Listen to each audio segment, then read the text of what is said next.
Easter seals today.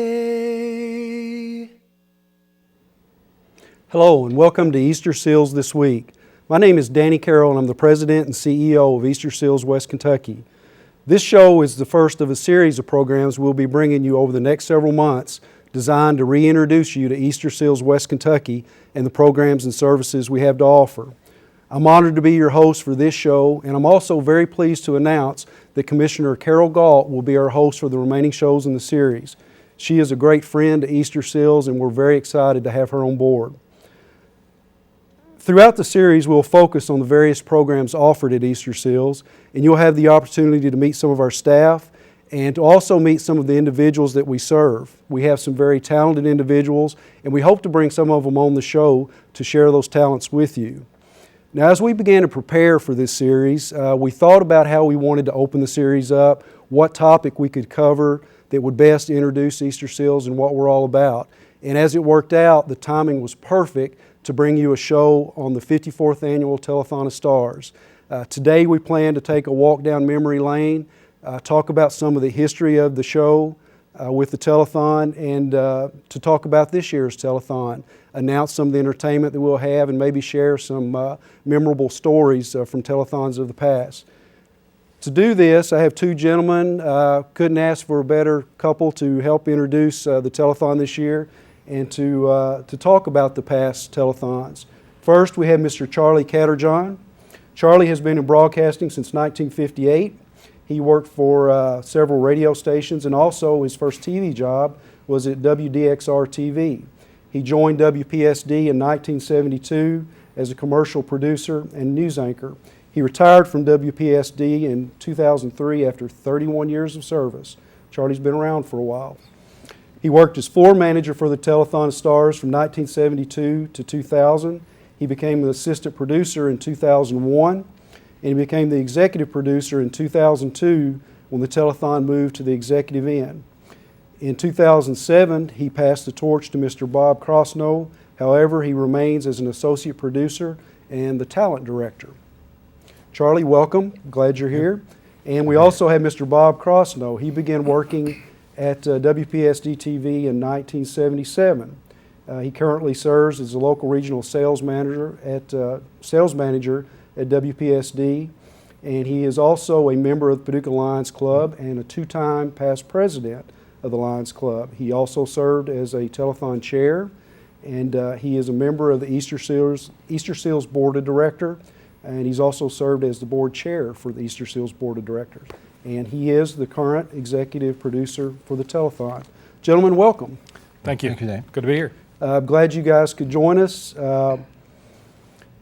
A unique tradition in this area with the telethon, and I know many people have a lot of stories about growing up and watching the telethon, and I'm really no different there. I can remember many November days with the telethon. It's always something we look forward to, and a lot of tradition, a lot of history there. So got a few questions for you, and some of the folks watching the show, I'm sure this is going to bring back some memories for them, and hope you guys give a unique perspective to some of the questions and some insight into what actually went on during the telethons. Bob, we'll start with you. This year marks the 54th year of the telethon. How did it begin, and what was the original purpose? The telethon actually began as a radiothon in 1956, I think it was. In those days, the Paxton family owned what is now known as KYQ, and that radio had a radiothon that year. The next year, the television station went on air, and they transferred it over to be a telethon. So it began as a radiothon and moved to the telethon. I can remember I read a story about the telethon with the very first one that was at the, I guess, the television station that really didn't think anything about crowd control, but before the telethon was over, I believe it was Bob Swisher was actually standing on the desk because it was so crowded. And so that, I guess from day one, it's been a very well attended event. Yeah, it really has, and that was part of the reason for a couple of the moves.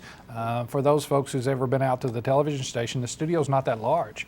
And so they were always looking for a way to involve more people, always looking for a way to get more donors on and that kind of thing.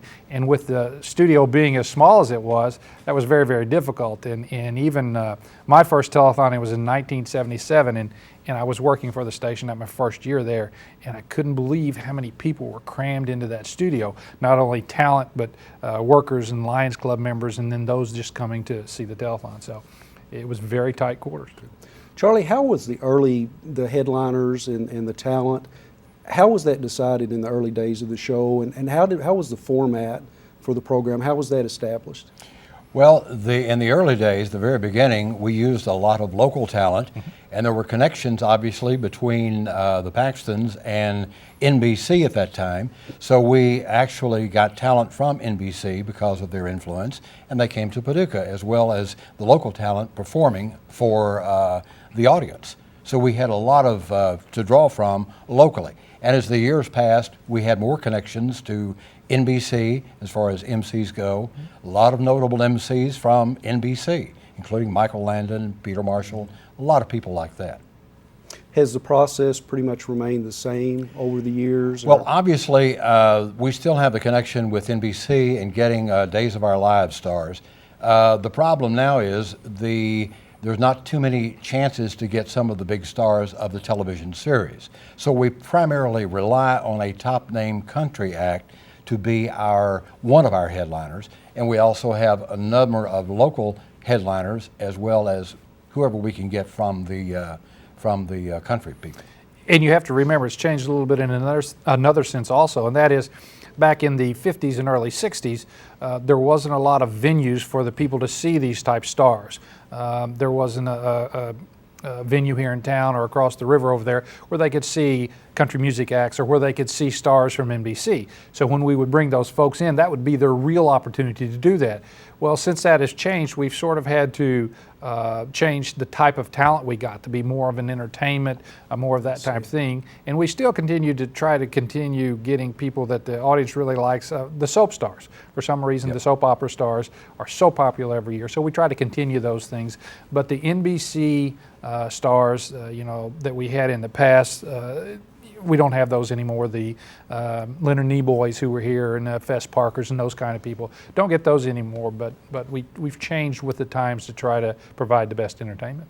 What are some of the other names that come to mind when you think about telethons of the past, that the more memorable figures? Well, the notable MCs, Hugh Downs, obviously, Merv Griffith, Bob Barker, Willard Scott, Ralph Emery from Nashville, Tennessee, was a host and MC for a long time on the telethon. Game show hosts, Art James, Gene Rayburn, Peter Marshall, Tom Kennedy. Also TV series, I mentioned Michael Landon, Ed Ames, Leonard Nimoy, James Drury, Fess Parker, who recently passed away, and even Betty White, who is very much in the entertainment news these days. And musicians like Doc Severinsen, Barbara Mandrell and her sisters, Anita Bryant, Stephen Curtis Chapman, a local boy, J.D. Sumner, who has passed away in the Stamps Quartet, Ricky Skaggs, Jerry Reed, Roger Miller, Brenda Lee, and lots of sports stars. We've had, that's including Ozzie Smith, Lou Brock, Mike Shannon, Stan Musial.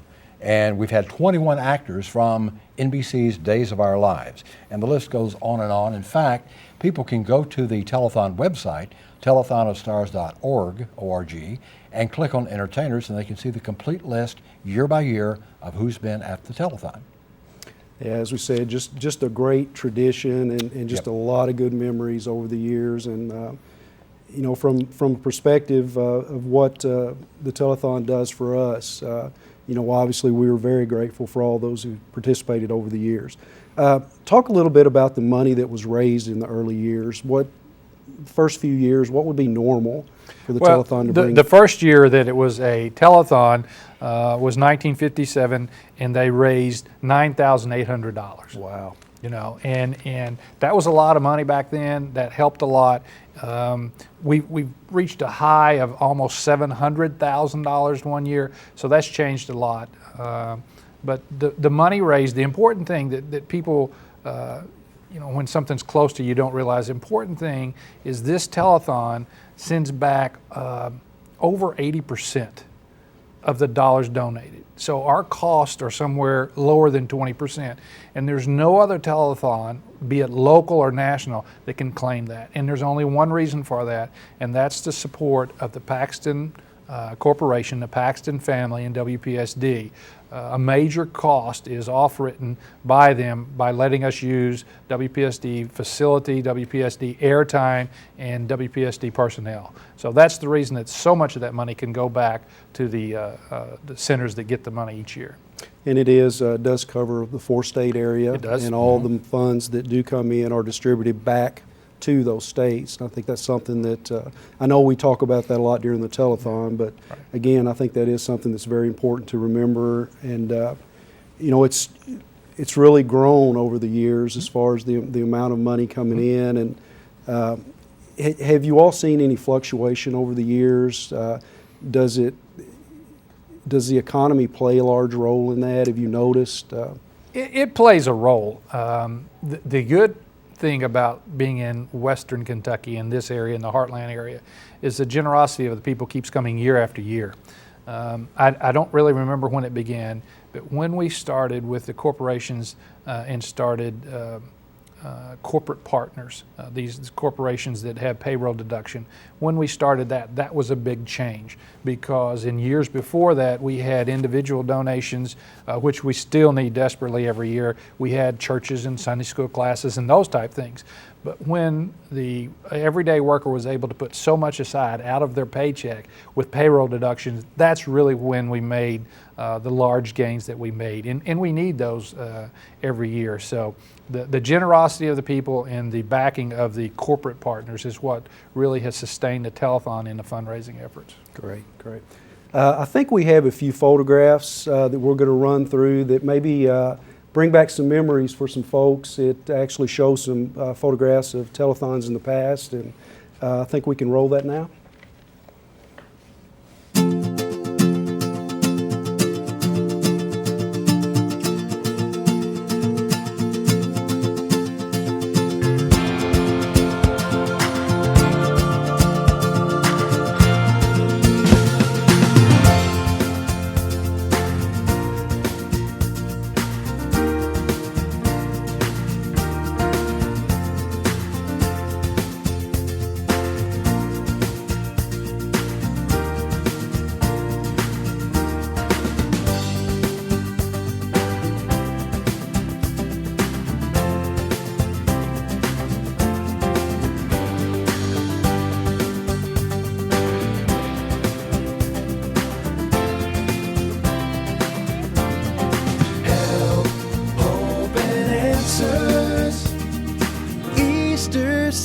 Today. Help, hope, and answers. Easter seals today.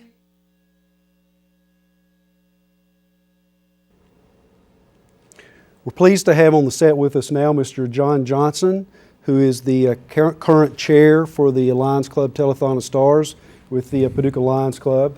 John is an attorney in Paducah with the trial office of the Kentucky's Department of Public Advocacy. He's a member of the Paducah Lions Club and has been for more than 10 years now. John is also a member of the Easter Seals Board of Directors. John, welcome. Thank you. What is the process for determining who will be chair for the telethon? What does the Lions Club go through? How were you selected for that position? Well, I'm a member of the Paducah Lions Club, and 2 years ago I was elected third vice president, and that put me in the procession to be president. Last year I was second vice president. I was an observer of the first vice president, who is telethon chairperson. So this year I am the telethon chairperson. I am first vice president. Next year I'll be president of the Paducah Lions Club, and I'll be an advisor to next year's chair. And also, when I'm immediate past president, I'll also be an official advisor. And then after that, I guess I'll be an unofficial advisor if anyone wants to seek my advice. So there's a grooming process to learn the ropes, Right, I guess, they so to don't speak. put us in here cold. It's, Yeah. Has that been the tradition, Bob? You've Yeah. been around the Lions Club for a while. As long as I've known it, as long as I've been in the Lions Club, which is quite a few years, you try to do that. It's a little overwhelming. You know that your year's coming up. You know that you wanted to do it. That's why you got into it. That's why you got into the hierarchy of third vice, second vice, first vice, which is telethon chair. But when that year comes, it's a little overwhelming. There's really two sides to the telethon. There's the production side and getting that part of it ready, which is what Charlie and I handle. And then there's the Lions Club side, which is really the fundraising side. And John has his hands full this year with committee assignments, a lot of visitation. We try to visit as many clubs and as many organizations as we can. So yeah, we try to groom them, but when that year comes and it's your turn, it's a little overwhelming sometimes. Well, I've been in the Lions Club, I guess, for about 3 years now, and just kind of looking from the outside, I guess I've seen the stress that everybody's under during that time of year, but I've also seen the rewards following the telethon, and it's one of the very best things that as a club, a Lions Club, that we do, and for me, I'm honored to be a part of that and to uphold the tradition of the club and what good it does for the community. John, talk a little bit about the process that the Lions Club goes through to prepare for the telethon. When does it start? What membership's involved? Is it take everyone to put it on, or?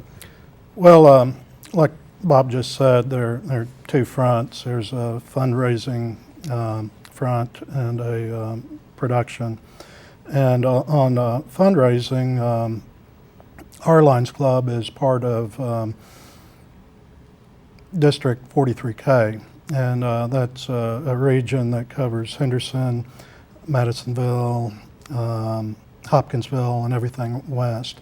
There are 33 Lions Clubs just in western Kentucky. Of course, we also have Lions Clubs in southern Illinois, Tennessee, Missouri working on this. So there are dozens of Lions Clubs who might have fundraising projects throughout the year, and that can be at any point. We will still collect money for this year's telethon through the end of January.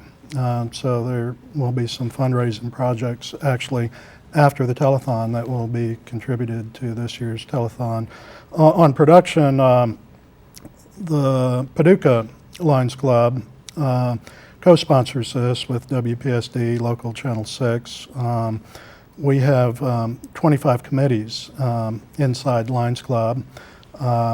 We have committees like accounting, cash verification, cash transportation. I can read a few here. Committee dealing with pledge cards and taking advance gifts.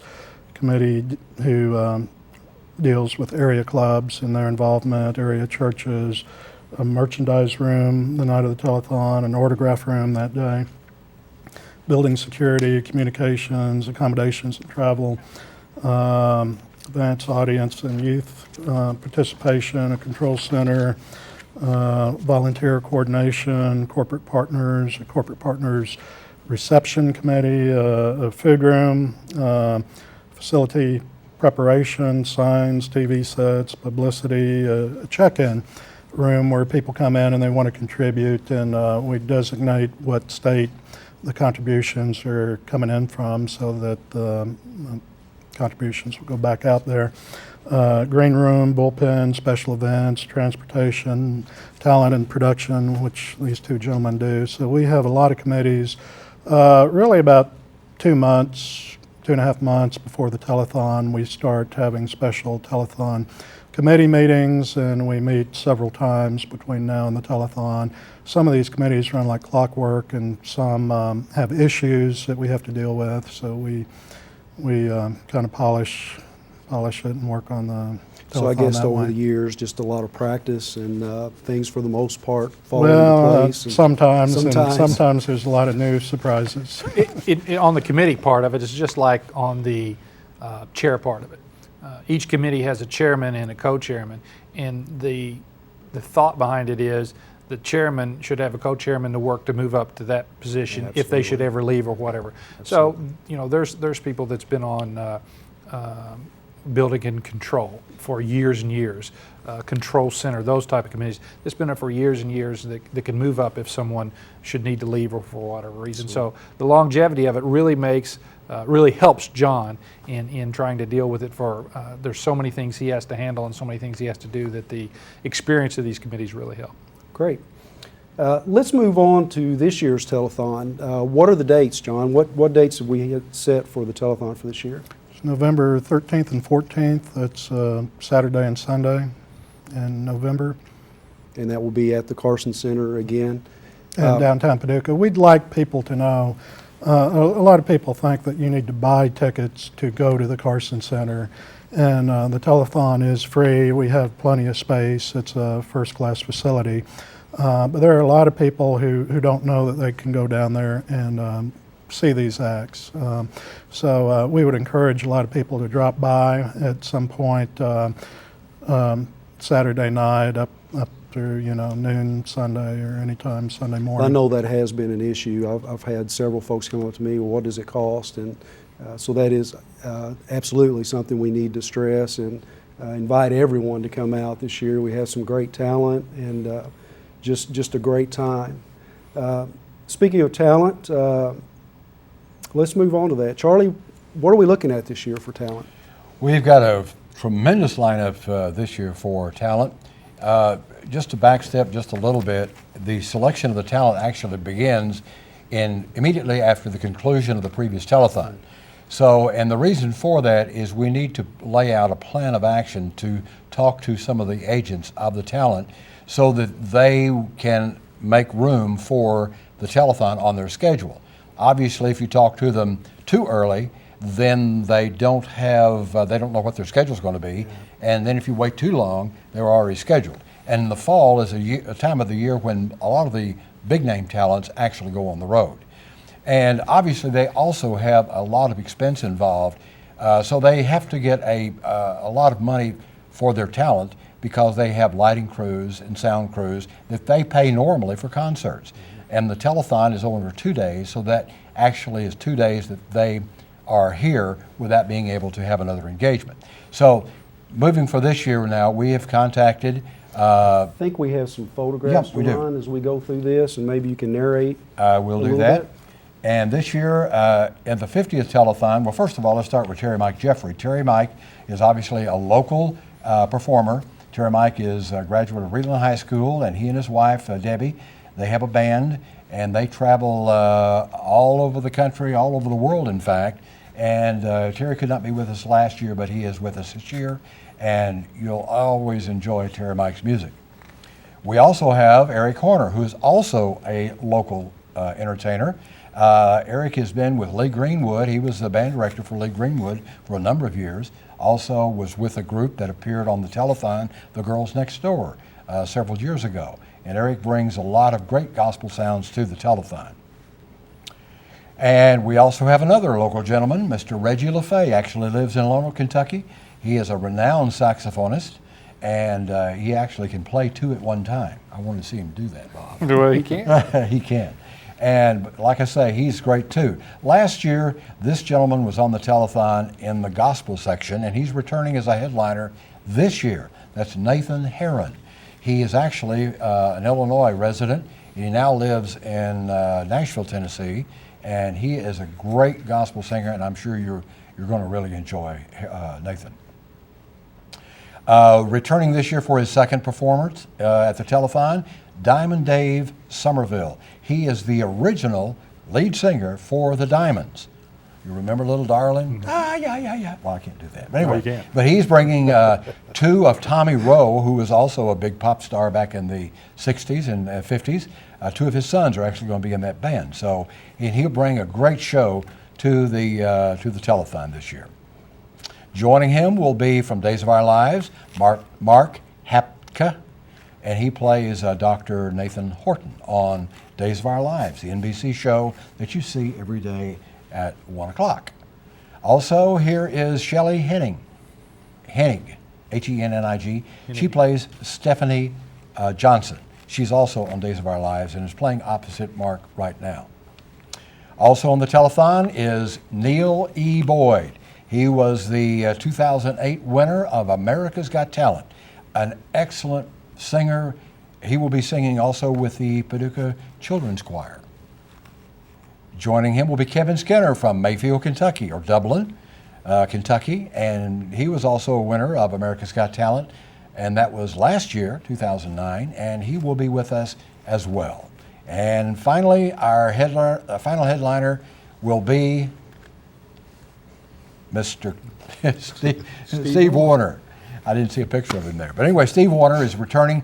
He was due to be with us on the 50th telethon, but had emergency surgery, could not be here. So he wanted to be here this year. So Steve Warner will be returning, and it's going to be a great show. And remember, it's free. Everybody come down and enjoy it. Sounds like a great time. I know there's a couple other events that go along with the telethon. We have an autograph party. Where will that be held this year for the individuals at our centers?